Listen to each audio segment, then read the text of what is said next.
in What's Trending by highlighting the full list of the 24 schoolgirls abducted by terrorists from the Government Girls Comprehensive Secondary School, MAGA, in Kebbi State. On Wednesday, the chairman of Danko, Wasagu, local government area of the state, made the list available to the public. The list, organized by class categories, includes students from junior and senior secondary schools, and I'll read them out. The 10 students from the senior secondary school 3 include Salima Garba Umar Senchi, Salima Sani Zirmi, Amina G. Umar, Rashida Mohammed Dungu, Saliha Umar, Aisha Usman, Jamila Iliaisu, Miriam Iliaisu, Najatu Abdullahi, Zainab Kolo. Then we have 5 students from senior secondary school 2. They include Fatima Sani Sirimi, Hafsat Ibrahim Nana Fidausu Jibrin. We have Mudasi Yakubu Tomo and Hawau Sali. Then we also have 9 students from junior secondary school. They include Suraya Turka, Hafsat Umar Yalmo, Mary Usman, Amina Iliaisu, Ikim Lima Sulaiman, Khadija Nazifi, Hawaii Iliaisu, Hawaii Lawali, and Umal Qasim Abdul Karim. I mean, these girls are still in captivity 78 hours after they were abducted. Reminds us of our Chibok girls when the incident occurred, and we thought that, within a few hours our girls would be released. Your comment? I mean, this is devastating, Oji. When you go through this list and you look at the vulnerable ages, you look at those who are related. I mean, there's families that have multiple daughters that have gone missing. No word yet, no trace yet. Of course, we've seen a positive response from the president, who has cancelled international engagements to give this particular incident the full attention it requires, of course, along with the church attack that has happened in Kwara State, and we continue to pray for their safety and demand their speedy return. However, there's so many things that fall out from this issue. Number one, in the morning I spoke about, is this an incident of terror or is it criminality? And the reason why I make this point is because if it's criminality, you send police, which is what we've seen. But terrorism requires a heavier force. So the question is, what are we dealing with here? And why are there lapses in people acting on intelligence? Why are we seeing what seems to be an enemy from within? Now, we are in a, shall I say, a fortunate position that the man who dealt with the Chibok girls crisis directly, who was governor of Borno State in that time, that's Kashim Shettima, is currently the vice president. Have lessons been learned? The vice president has been sent to the theater. Is he bringing any experience? What contribution is he going to make so that this story ends in a different way from what we saw transpire with the Chibok girls? That's number one. Then number two, what are we really doing with regards to our security infrastructure? Because now there's allegations saying that, because the United States have raised this issue, that's why there's opportunistic attacks and so forth, which is just a deplorable response. I think in many ways it's almost just an abdication of responsibility. You can't say, because normally they say that the safest time to go to a place is immediately after a terror event happened. For example, after 9/11, after the incident happened, they say that the place was cordoned off and had become the security was so heightened that it became one of the safest places. So in essence, when you have these security alerts, there's supposed to be a heightened influx of security services. What is happening with that? We saw on the front pages today that there's been a huge call for recruit coming into the army, and that's a positive development. However, in the immediate, what is being done? Of course, we also saw some reports from the Nigerian Air Force who were saying that there was a devastating strike in Sambisa. So the fight is happening. However, we're clearly dealing with a complex group of people, which is why I continue to say, is it crime? Is it terror? What collaborative effort from the forces are we doing? We cannot continue to hear reports of intelligence failure. The DSS is doing their job. They're providing the intelligence. Who is acting on it? Who is acting on it? Right. And I think these are the questions in all of this. So it's important that the president is on the ground, but beyond him being in Nigeria, we need to see a more confident stance from this administration, not reference to the president as somebody who says he's depressed or deeply troubled. This is not a time for depression and deep trouble. This is the time for the president to tell us that he is making a concerted effort, that he is resilient, and that he will deal with this issue boldly. Action language, positive language, not language that inspires vulnerability and defeat. So to the president's team who compose his messages and so forth, very important. The language we use right now should resemble Winston Churchill, should resemble Nelson Mandela, should resemble those leaders who use the opportunity to inspire their people and galvanize support. All right. In a time like this. Well said. Well, meanwhile, thank you. Meanwhile, Amina Hassan, the wife of the vice principal, killed during Monday's attack at the secondary school in Kebbi, while recounting the harrowing night her husband was murdered, said she and her husband were asleep when strange noises woke her around 3:30 in the morning. Thinking it was animals, she tried to wake her husband, Hassan Yakubu Makuku. But moments later, their door was forcibly opened, and as they struggled to get in, one of the terrorists pulled out his gun and shot her husband. She said the terrorists then dragged her outside and attempted to abduct her daughter, who led them to the school hostel where they eventually took the 24 girls. Her daughter narrowly escaped by asking to relieve herself and then fled into the bush. Dr. Bati, you wanted to say something. I wanted to highlight this woman who tragically lost her husband during this tragic attack in Kebbi State, and her harrowing experience, how she watched her husband die right in front of her eyes. Your thoughts? Well, no family whatsoever in this country, whether national or foreign, or anyone living within this territory called Nigeria, should be subjected to such harrowing experience because of government's traditional responsibility to protect lives and property. Mrs. Akuku, the wife of Mr. Hassan Akuku, vice president of the comprehensive girls secondary school in Maga, local government area of Kebbi State, sleeping in their homes, got woken up at about 3 a.m. only to discover that these were terrorists. The daughter managed to escape, but not the husband, who was shot on sight. That is unfortunate. Every citizen has a right to life. Everyone has a right to the dignity of the human person, and they have the right for their property not to be violated. In the manner in which that incident occurred, I think it is most unfortunate. And all the rhetorics about government's commitment to protect lives and property is simply after the fact. There are persons who have disappeared from this country, including civil servants, a group of civil service officials who were going to a particular destination who never got there. They have not been found. So I think this reinforces the fact that we have a security crisis in this country, reinforces the fact that government needs to do a lot more. Yes. And in that regard, I say again that the statement by President Trump is a wake-up call. Yes. And that government needs to do more. Absolutely. However, as for the girls list that you have put up, the abducted students, yes, if you look at that list, Honorable Riley Moore of the House of Reps, whom Vimbai said earlier is just a tyro. He may have political pedigree, but he doesn't know, he has no experience. That notwithstanding, he said, without even having basic intelligence, he concluded that most of the students were Christians. I went through that list. It is only Miriam.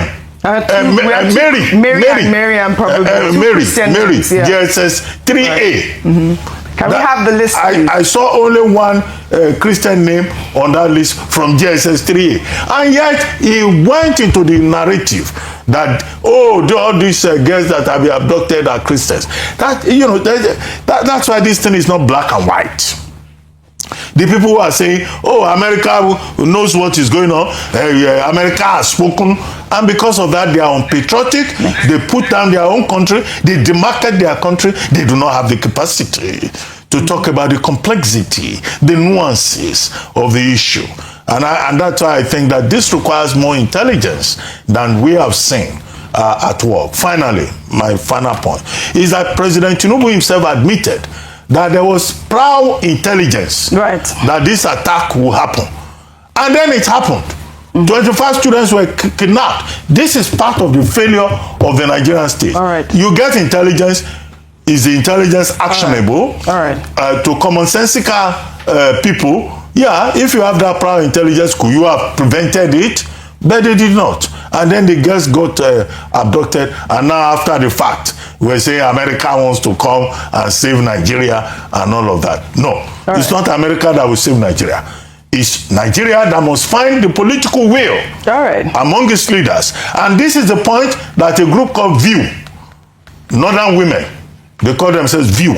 I'm just summarizing their title. Kadari Ahmed, Asma'u Joda, who else is there? Aisha Oyebode, who else is there? You know, all these ladies, they have now issued a statement saying, where are our leaders? Miriam Uwais is also on that list. So the mothers of the North, they are speaking up and saying that this is about leadership. And I think that their statement should be amplified. Very well said, Dr. Abati. And I like that point that you just made about speaking up. And, you know, talking about people that have been speaking up regarding this insecurity, we have Afrobeats superstar Davido, who expressed sympathy for the families of the 24 schoolgirls kidnapped in Kebbi State, calling on Nigerians to stand together in unity. In a statement that has generated over 1 million views online, the award-winning artist wrote, "My heart goes out to the young girls kidnapped in Kebbi State and to their families. No family deserves this pain. As Nigerians, we must stand together in unity and continue working towards a country where every child can grow up in safety and hope." Davido also expressed sadness over the tragic church attack in Kwara State, praying for families who lost loved ones. I mean, Davido is, you know, the first major celebrity to advocate for the Kebbi schoolgirls online. He called on anyone with credible information to assist in bringing back our girls. Meanwhile, activist Oshe, popularly known as VeryDarkMan, staged a protest in Abuja demanding immediate government action to rescue the 24 Kebbi schoolgirls and address the escalating wave of killings across Nigeria. In a passionate address during the demonstration, VeryDarkMan directly challenged President Bola Ahmed Tinubu, questioning the federal government's inaction amid rising insecurity. He pointed to recent attacks, including a disturbing video from Kwara State showing terrorists armed with assault rifles storming a church. President Bola Tinubu, are you still alive? If you are still alive, look at it. Bring back our girls. In 2014, you did everything.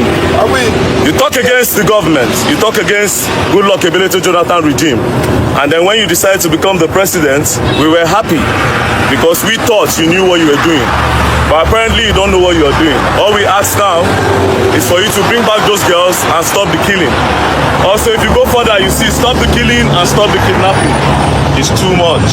Well, Vice President Kashim Shettima on Wednesday visited Kebbi State on behalf of President Bola Ahmed Tinubu and assured the families of the 24 abducted schoolgirls that Tinubu is deeply troubled by the tragedy and will deploy all instruments of state to rescue the schoolgirls and bring their abductors to justice. The Vice President described the abduction as an assault on the collective conscience of all Nigerians. Mr. President is deeply troubled by this tragedy. He shares your anguish. And he has sent me to assure you that this is not a moment for politics. This grief transcends party lines, geography, and identity. This is a time for unity, for compassion, and for firm resolve in the face of evil. This government will not relent. will use every instrument of the state to bring these girls home and to ensure that the perpetrators of this wickedness get the full weight of justice. Kebbi, you are not alone. Nigeria stands with you. And we shall not rest until your daughters, our own daughters, return to your warm embrace. Ayo, the Vice President also promised federal government support for families of the late Brigadier General Musa Uba, who was killed by ISWAP insurgents, and the slain vice principal who was shot during the schoolgirls' abduction. While Governor Nasir Idris thanked President Tinubu for the show of concern and expressed optimism that the girls will be rescued soon. I mean, it's good to be optimistic, but what we're asking at this moment is bring back our girls. Yes. 78 hours later, I am a parent. I cannot imagine what those parents are feeling at this point. Absolutely. All right, so let me start with the Vice President. The Vice President wore the right clothes. He was in black, decked in black to show the state of mourning. He said the right things. He acknowledged the fact that the President was distressed and felt very bad about what was going on with regards to the insecurity and the kidnapping of the girls, acknowledged the efforts and honored the memory of Brigadier General Uba, who was killed, unfortunately, by the terrorists. And he said that they were going to deploy all efforts to ensure that the girls were back. So he wore the right clothes, said the right things, but to be honest, OG, Nigerians are tired of hearing the right things and listening to another condolence message by the people who have the responsibility and office to actually fix the problem. And so it's a good thing that he's gone to, and we've called for this, that it's good for leaders to show empathy and in this instance visit the sites or the theater where these things are happening or taking place. But even beyond that, I think we've gotten to a point where we don't want those things. In addition to those things, we want to actually see action, because we believe that this government has the capacity, if willing, to deal with this problem. It's not an intelligence problem that we have, as the President said. It's the fact that when intelligence is given, there are eggs within, there are saboteurs within the security apparatus that actually sabotage the efforts of the military. And so I raised the question earlier today, and I'd like to reiterate that I recall that in 2014, when the President at the time, Goodluck Jonathan, had issues around insecurity with the kidnapping of the Dachi girls, Leah Sharibu, and a number of insecurity issues, the President was very consistent, vibrant, and direct in his opposition, saying that if he cannot fix the problem, then the onus was on him to resign. I am hoping that the President will take on his own advocacy at this point, that if this administration is not able to secure the lives and property of Nigerians, particularly the lives of our young girls. People cannot go to school. We have people who are afraid to go and worship freely. Then perhaps he should take his own advice and resign at this point. And so the question I asked was that would he be willing to resign? Or election period is coming. If he gives Nigerians 2 years and he's unable to fix the insecurity problem, would he say that he will recuse himself from putting himself up for election in 2027? Those are the questions I asked. Yeah. And I think it's time we got to that point. We have played too softly with the issues of lives in Nigeria so that we become desensitized. Yeah. Now, going on to Davido, I applaud him because on this table we've called on people who have a huge platform. When we're all debating around whether Nicki Minaj should go or not, should use their platform to speak up because they also sometimes benefit from government patronage. But beyond that, it's even that we are all Nigerians at the end of the day, and whatever it takes. Yesterday, Nigeria woke up. You know why, OG? Because a lot of people saw the stark video of what's happening in that choir church. Beyond the care, because until we begin to see, and that's why I keep saying that people who have not experienced this are quick to say, oh, nothing is happening. Until we know the people who actually are directly affected by this, will continue to sit in our air-conditioned rooms or offices and say, oh, it's all good, it's just insecurity. Two truths can exist at once, insecurity and Christian genocide. Well said, Ayo, well said. Speaking about Christian genocide, in a significant diplomatic development, United States Congressman Riley Moore has met with a high-level Nigerian government delegation led by National Security Advisor Nuhu Ribadu in Washington, D.C. to discuss the ongoing persecution of Christians and terrorist threats in Nigeria. The meeting, which Congressman Moore described as frank, honest, and productive, allowed for discussions about counterterrorism, security assistance, protection of vulnerable communities, and ongoing violence across Nigeria. During the meeting, Congressman Moore clearly stated that the United States stands ready to coordinate and cooperate with Nigeria, emphasizing that President Trump will not tolerate continued violence against Christians or other forms of religious persecution. The high-powered Nigerian delegation included National Security Advisor, like I said, Nuhu Ribadu, Minister of State for Foreign Affairs, Bianca Ojukwu, the Inspector General of Police, Kayode Egbetokun, and the Attorney General of the Federation, Lateef Fagbemi. Well, Congressman Moore made it crystal clear in his statement that the United States must see tangible steps to ensure that Christians are not subject to violence, persecution, displacement, and death. He emphasized that the Nigerian government has the chance to strengthen its relationship with the United States, warning that President Trump and Congress are united and serious in their resolve to end the violence against Christians and disrupt terrorist groups like Boko Haram, ISWAP, and Fulani militants operating in Nigeria's northeast and middle belt region. I think this is a welcoming development, Dr. Abati. I did hear you earlier saying that, you know, the group should not have met with Riley Moore. But I mean, I think this is a good development, hearing that the cooperation from the United States and Nigeria may begin to start sooner than later. This is what I believe in at this point. I agree with the view you shared earlier. Yes, as a freshman. You know, that Riley Moore, but he's an overrated tyro. But he's pushing in political matters, and he's too junior to be the person meeting with the Nigerian delegation. All right.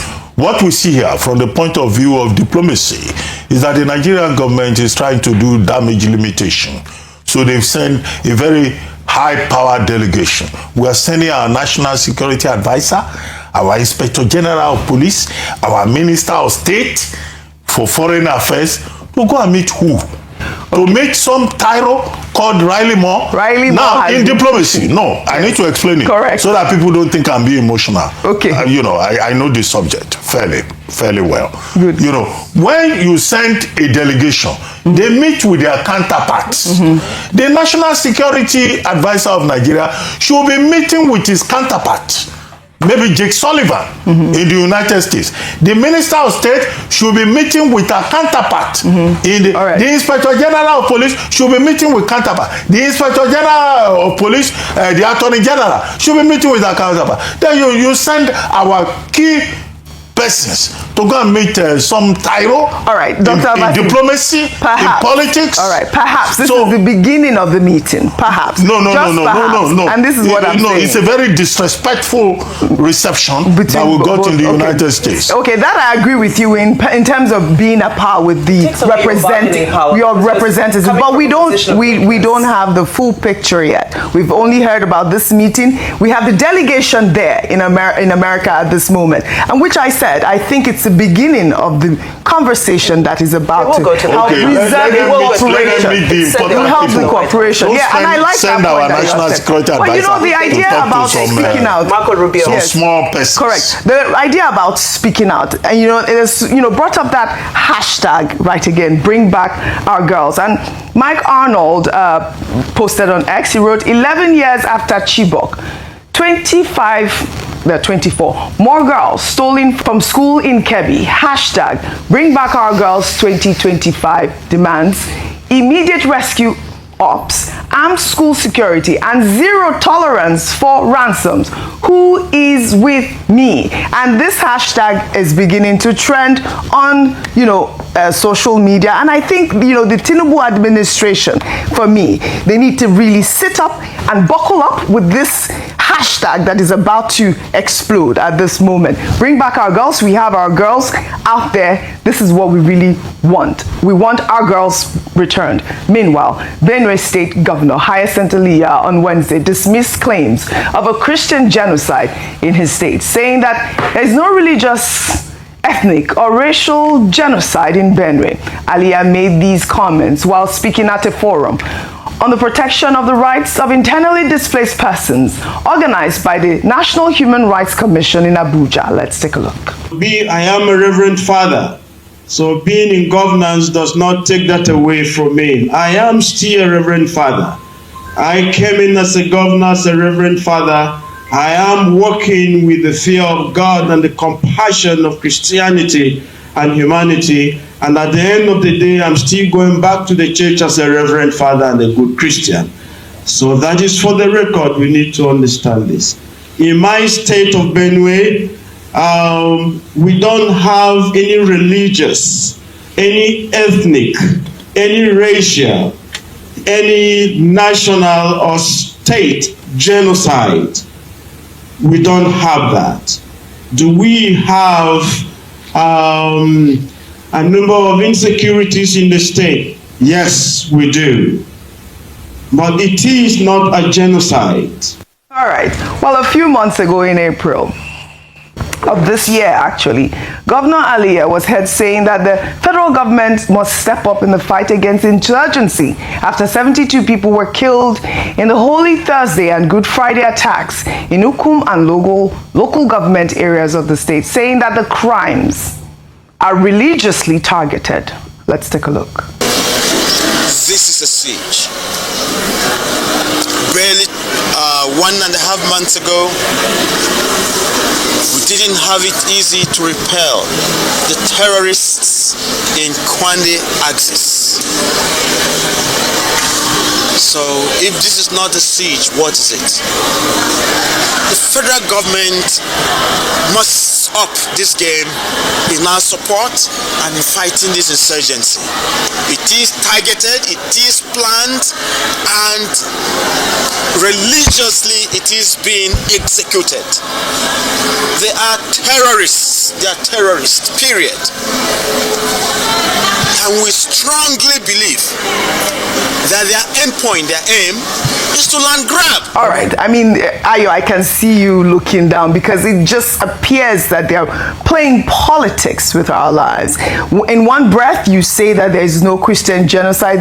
In another breath, you say that these crimes are religiously targeted. I'll take a tweet. This person, Okocha CFC, wrote, Reverend Father, religion is a game of convenience for many people. It's even worse with politicians. I fear religious people. I fear pastors more. The worst is any pastor that is also a politician.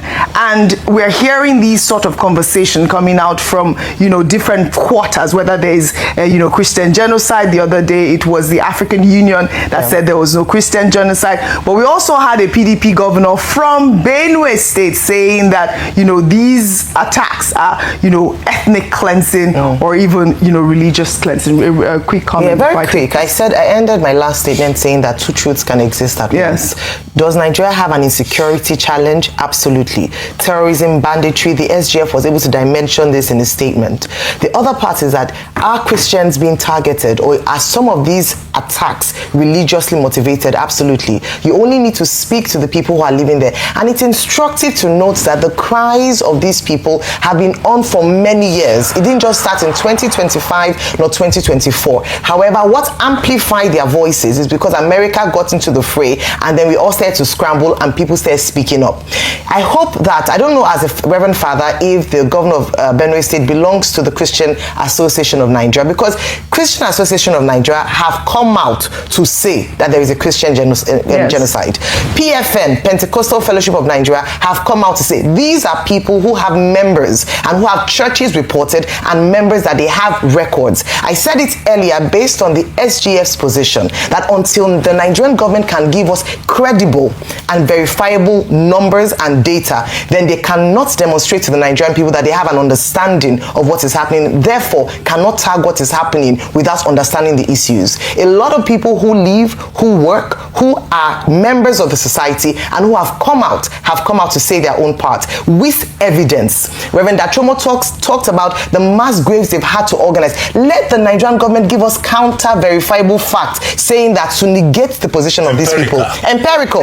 Until they are able to do that, they they cannot, by all rights, say there's no Christian genocide. I'm sorry to say. And I must mention that yesterday, like I said, the Christian community rose up and started posting because they saw what was happening. And I'm talking about the Christian community in the South. We had more pastors, more leaders coming out to say that, oh, let the government fix it. I hope that they will not sleep on this. One person said, perhaps this is the prayer of the salvation they have been asking for many years, that finally we can deal with the problem. It's not apportioning blame. At the end of it all is, can we fix the problem? Can we ensure that Christians, Muslims, or whatever religion they practice can freely enjoy the freedom of religion? That's what we're asking for. All right.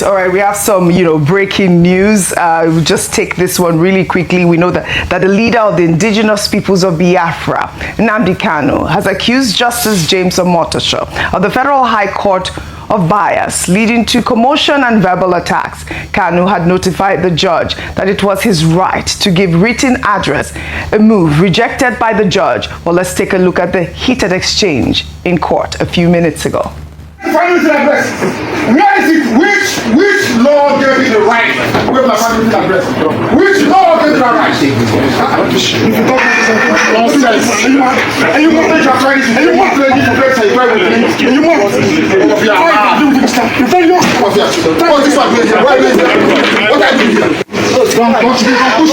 I'm going, don't touch me. I'm warning you, don't touch me. I'm warning you, don't touch me. Don't touch me. Don't touch me. I said, don't touch me. March people. You don't know law. Show me where it says you can hold my right. Show me the law. Show me the law. Show me the law. You don't know law. There will be nothing new. You're writing rubbish. Show me the law. On address. You say you can bring their law for them. Any judgment, let it be on record. Any judgment given in this court is rubbish. Ask him where is the law. Ask for what to show. Where is the law? Where is the law? Wow, so much commotion. I believe the judge has sent him out of court right now. Yes, they're delivering the judgment as we speak. But I believe the bone of contention was the fact that he wanted to deliver a final address, and the judge waived his right to do so, and that's when he had the outburst and was sent out. So, I mean, I know Dr. Abati can speak more to sort of court procedure and whether he's entitled to a final address if he's not a lawyer. Well, he's representing himself. I think he's representing himself. He had dismissed his own lawyers. He said, he would defend himself. And we had made the point on this table that does he have the expertise to be able to defend himself? Does he even understand the entire process apart from abusing the court? Now, what he was doing was he was questioning the authority of the court in a trial. How can an accused person tell the court that you are not in a position to arraign me or even charge me, you even lack jurisdiction? Those are emotional statements, and it will be on the basis of that the court expelled him. However, we have made the point that the court will still respect his right. Once he dismisses his lawyers, it will mean that he's adopting the position of the prosecution on whatever was before the court. After all, before his lawyers had made their submissions. Whatever happens today, he can still go on appeal. All right. He can still say, oh, I'm going on appeal and all of that. All right. After all, in the hierarchy of courts, the matter can go on all the way to the Supreme Court. Okay. So it's not over yet. It's not over whatever yet. Comes out. And we will stay on the story. We'll follow up on the story. Dr. Martin, another development. The National Judicial Institute has reacted to viral reports claiming that judges sang the APC Song of Allegiance at the opening ceremony of the 2025 All Nigeria Judges Conference. The head of Information, Media and Public Relations at the NJI, in a statement, claimed that the national anthem was the only song rendered collectively by participants at the ceremony. The NJI explained that the brief rendition of On Your Mandate was played solely by the God's Brigade Band as part of their ceremonial protocol to usher the president to the podium, and that the judiciary had no control over the musical selections of the brigade, which operates under military ceremonial procedures. You weren't here, Bimba. cry when we took the story. Well, the institute say, you know, the judges rose to their feet out of respect to the office of the president as he walked to the podium, and not as a show of political allegiance. The NJI insists that the judiciary remains strictly non-partisan and committed to constitutional neutrality. They had to respond to this because, you know, obviously we did take the story. I remember Dr. Bati saying, I hope it's not AI, and that if they sang the song, that it will not be of good faith. But, you know, the idea of the song actually being played is what we tried to discuss yesterday. I mean, they say the judges have no control over whether the song is going to be played, but it should never be played, Dr. Abati. I mean, especially in places like the National Assembly or even at a judicial confab like we had yesterday. Really. You are absolutely correct, and I'll be very quick. Yes. The Brigade of Guards. The job of the Brigade of Guards is to protect the president and protect the Federal Capital Territory. Their job is not to go into partisan politics. Yes. I know every president comes along and has his own favorite tune that the Brigade of Guards plays ceremonially. Yes. Like Obasanjo, President Obasanjo had Kabo, Kabo. I think that's nice. But that's a greeting. Yeah, so that was non-partisan. Yes. The tune that President Jonathan used was also non-partisan. So this on your mandate we shall start is very partisan. So the Brigade of Guards, whoever is leading that Brigade of Guards, should learn a lesson from this. Yes. That he must not drive the Brigade of Guards into politics. Yes, this is it. And they must be so advice. Well said. The military should not get involved in partisan politics. Well said, Dr. Abazi. Well said. I hope that's all clarified. Now, under Milestones, we celebrate former President Goodluck Jonathan, who marks his 68th birthday today, November 20th. The Bayelsa-born statesman remains one of Nigeria's most consequential democratic leaders, a man whose single act of courage in 2015 redefined presidential accountability in Africa.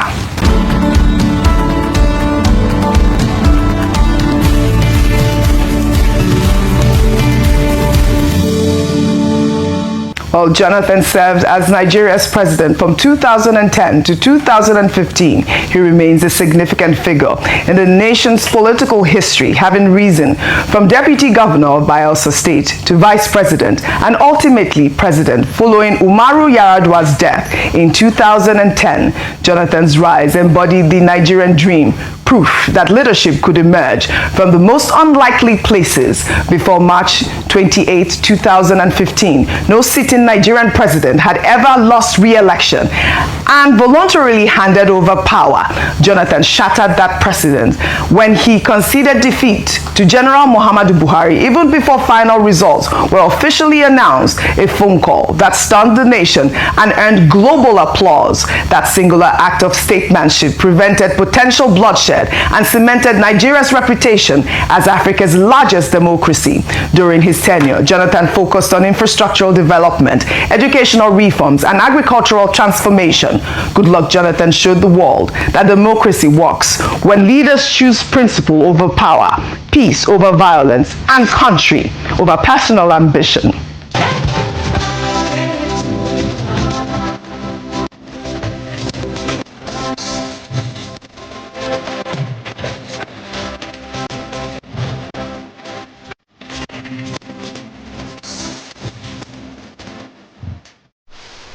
As Nigeria grapples with democratic challenges, Jonathan's legacy reminds us that true leadership is measured not by how long you cling on to power, but how gracefully you surrender it to honor the people's will. Happy 68th birthday to the man who chose country over crown. I wish we had time. Happy birthday. I thought that I